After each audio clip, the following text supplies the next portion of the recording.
শানকে চেনে না এমন মানুষ মনে হয় রংপুরে একটাও নেই। তার সুনামের সুবাদেই সবাই তাকে জানে। পাখিরও ব্যতিক্রম হলো না। তাদের বসতে বলে নাস্তার আয়োজন করে ফেলে মেয়েটা। পাখির স্বভাবসুলভ আচরণে কোনো কথা না বলে প্রথম থেকেই বিমুগ্ধ নয়নে তাকিয়েছিলেন শর্মিলা বেগম। বেশ মনে ধরেছে মেয়েটাকে। আর চোখে বোনের দিকে তাকিয়ে স্বস্তির নিঃশ্বাস ফেলেন শর্মিলা বেগম। হামিদা বেগমের বুঝতে বাকি রইল না পাখিকে তার বোনের বড্ড মনে ধরেছে। গোল গোল চোখ করে অবাক প্রশ্নমাখা চোখে চেয়ে আছেন বোনের দিকে। পাখি, তোর মা কই? একটু ডাক না মা, আমার বোনটা বেড়াতে এসেছে, তোর মায়ের সাথে একটু দেখা করিয়ে চলে যাই। হাসফাস করে পাখিকে সেখান থেকে এক প্রকার ভাগিয়ে দিলেন হামিদা। কারণ তাকে জানতেই হবে এত এত মেয়ে দেখার পর কেন তার বোনের নজর পাখির উপর আটকে গেল। আটকাবার তো কোনো কথা নয়। পাখিকে শ্যামলা বলা যায় না, খাঁটি বাংলায় যাকে কালো বলে, তার উপরেই কিনা তার বোনের নজর আটকালো। পাখি হন্তদন্ত করে রুম থেকে বের হলো তার মাকে ডাকতে। বেশি দূর যেতে হয়নি, পাশের বাড়িতে গেছিলেন পাখির মা রাশিদা বেগম।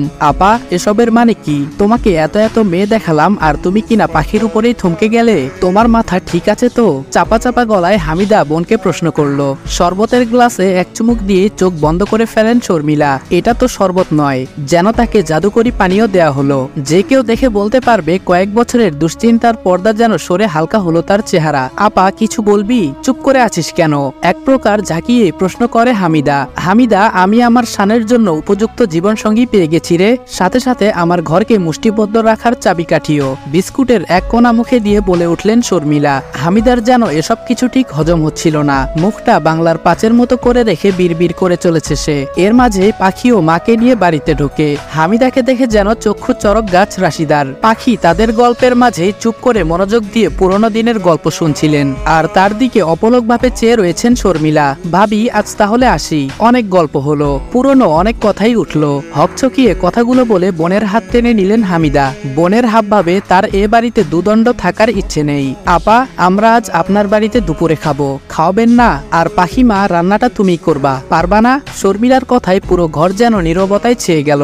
হামিদা যেন আকাশ থেকে পড়লো। মূলত পাখির রান্না খাবেন, আর তার আচরণ আরো গভীরভাবে পরখ করতে শর্মিলার এ আবদার। কেন নয় আন্টি, আপনি আমায় 2টা ঘন্টা সময় দিন, আমি আমাদের সাধ্যমতো আপনাকে দুপুরে খাওয়াবো। উৎফুল্ল কণ্ঠে বলে উঠল পাখি। দিনের বেশিরভাগ সময় পাখিদের বাড়িতে থেকে দুপুর গড়িয়ে বিকেলে বাড়ির পথে পা বাড়ালেন শানের মা। তিনি এখন নিশ্চিন্ত।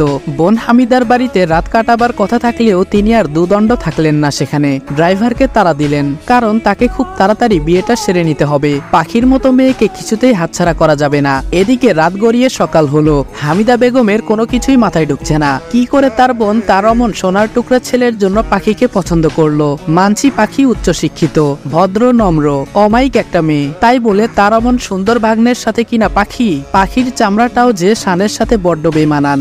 আর শানের ব্যক্তিত্বের সাথেও পাখির কোনো মিল নেই। না না, এ সম্পর্ক কিছুতেই মানতে রাজি না তিনি। কিন্তু তার বোনের জেদ সম্পর্কেও তিনি অবগত। যা সে ভাবে তা সে করেই ছাড়ে। ফোনের রিংটোনের করা আওয়াজে ভাবনায় ছেদ পড়ে হামিদার। শানের মা শর্মিলা ফোন করেছে।